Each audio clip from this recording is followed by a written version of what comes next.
नमस्कार, मी पंजाब डक. आज आहे 29 मे 2026 आणि मी अयोध्या या ठिकाणी आणि या ठिकाणाहून महाराष्ट्रातल्या शेतकऱ्याला सांगणार आहे महाराष्ट्रामध्ये आणखीन किती दिवस उन्हाची तीव्रता आहे.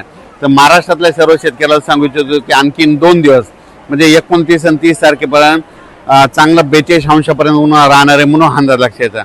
पण त्यानंतर महाराष्ट्रातल्या शेतकऱ्याला सांगू इच्छितो की महाराष्ट्रामध्ये मात्र 31 मे पासून ते 5 जूनच्या दरम्यान दररोज वेगवेगळ्या भागात पूर्व विदर्भ, पश्चिम विदर्भ, दक्षिण महाराष्ट्र, उत्तर महाराष्ट्र, कोकणपट्टी, खानदेश सगळीकडे विखुरलेल्या स्वरूपाचा पाऊस सुरू होणार आहे म्हणून अंदाज लक्षात यायचा.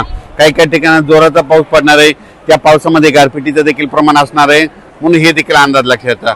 आणि महाराष्ट्रातल्या सर्व शेतकऱ्याला सांगू इच्छितो की एक सर्वप्रथम आनंदाची बातमी, महाराष्ट्रामध्ये 7 जून पासून ते 12-13 जून पर्यंत महाराष्ट्रामध्ये चांगला मान्सूनचा पाऊस येणार आहे म्हणून अंदाज लक्षात यायचा. पण पहिली वेळ अशी आहे की या मान्सूनच्या पावसामध्ये वाऱ्याचं प्रमाण जास्त आहे. या मान्सूनच्या पावसामध्ये गारपीट होत नसते, पण या मान्सूनच्या पावसामध्ये मोसमी पावसामध्ये गारपीट देखील होणार आहे म्हणून हे देखील अंदाज महाराष्ट्रातल्या शेतकऱ्यांनी लक्षात यायचा.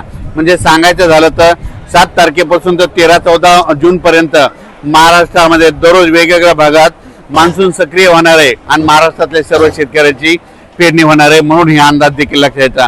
पण या मोसमी पावसामध्ये सगळ्यात महत्त्वाचं एक आहे की या मोसमी पावसामध्ये की या गारपीट कधी नसते, पण या मोसमी पावसामध्ये गारपीट पाहायला भेटणार आहे म्हणून हा अंदाज देखील सर्व शेतकऱ्यांनी लक्षात येतात. आज मी या अयोध्या या ठिकाणी देखील पहाटे पाऊस झाला आणि महाराष्ट्राकडे मात्र 31 मे पासून ते 5 जूनच्या महाराष्ट्रामध्ये दररोज वेगवेगळ्या भागात विखुरलेल्या स्वरूपाचा पाऊस पडणार आहे म्हणून शेतकऱ्यांना शेतीची मशागतीचे कामे करण्यासाठी चांगलं योग्य ठरणार आहे म्हणून हे देखील लक्षात यायचं. आता महाराष्ट्रामध्ये जे पाऊस येणार आहे ह्यामध्ये 31 मे ते 5 जूनच्या दरम्यान याच्यामध्ये मात्र वादळ खूप राहणार आहे, विजेचं प्रमाण जास्त राहणार आहे, काही ठिकाणी गारपीट देखील होणार आहे म्हणून हा अंदाज लक्षात यायचा.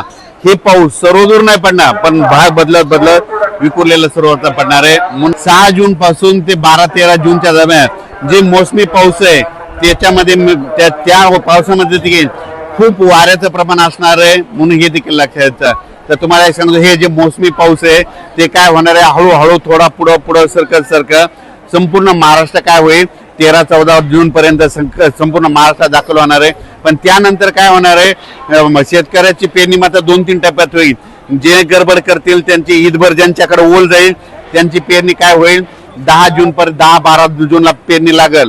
काही जणांची 15 ते 20 दरम्यान पेरणी लागल आणि त्याच्यामधून काही जर उरले तर 25 जून ते 30 जूनच्या दरम्यान त्यांची पेरणी लागल आणि त्याच्यामधून जर काही उरले तर 10 जुलै ते 15 जुलैमध्ये एक पाऊस पडणार आहे, त्यामध्ये त्या शेतकऱ्याची पेरणी होणार आहे.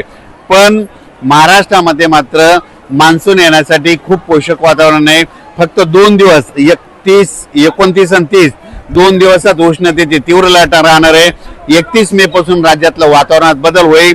1 जून पासून काय होणार आहे, उन्हाचा पारा जवळपास 2.5 अंशापासून तर 33-34 अंशापर्यंत वेगवेगळ्या भागात जाणार आहे म्हणून हा अंदाज देखील महाराष्ट्रातल्या शेतकऱ्यांना लक्षात यायचा. म्हणजे 1 जून लागल्याच्या नंतर राज्यातला जे 40 अंशाच्या वरचा पारा आहे ते संपूर्ण खाली येणार आहे म्हणून हे देखील अंदाज सर्व शेतकऱ्यांनी लक्षात घ्यायचा. आपल्या महाराष्ट्राच्या बाजूला तेलंगणा, कर्नाटक आणि आंध्र प्रदेश ह्या राज्यातले सर्व शेतकऱ्याला सांगू इच्छितो की तुमच्याकडं महाराष्ट्राच्या अगोदर तुमच्याकडे मान्सूनचा पाऊस दाखल होणार आहे म्हणून हे देखील लक्षात यायचं. त्याच्यानंतर मध्य प्रदेशच्या शेतकऱ्याला सांगू इच्छितो की आता 29, 30 आणि 31च्या दरम्यान मध्य प्रदेश, उत्तर प्रदेश म्हणजे उत्तर प्रदेशमध्ये अयोध्या आहे या ठिकाणी देखील काय होणार आहे, आणखीन 2-3 दिवस पूर्व मोसमी जोरदार पाऊस बरसणार आहे म्हणून हे उत्तर प्रदेश शेतकऱ्यांनी देखील अंदाज लक्षात यायचा. महाराष्ट्रातल्या एक सर्व शेतकऱ्याला सांगू इच्छितो की महाराष्ट्रामध्ये जे मोसमी पाऊस येणार आहे त्या मोसमी पावसामध्ये गारपीट कधीच नसते, पण काय झालं हे वाढतं तापमान, ग्लोबल वॉर्मिंग, पृथ्वीचं तापमान वाढल्यामुळं या मोसमी पावसात देखील महाराष्ट्रातल्या शेतकऱ्याला मात्र गारपीट पाहायला भेटणार आहे म्हणून हा अंदाज लक्षात यायचा. अचानक वातावरण बदल झाला तर उद्या एक लगेच विषय दिला जाईल.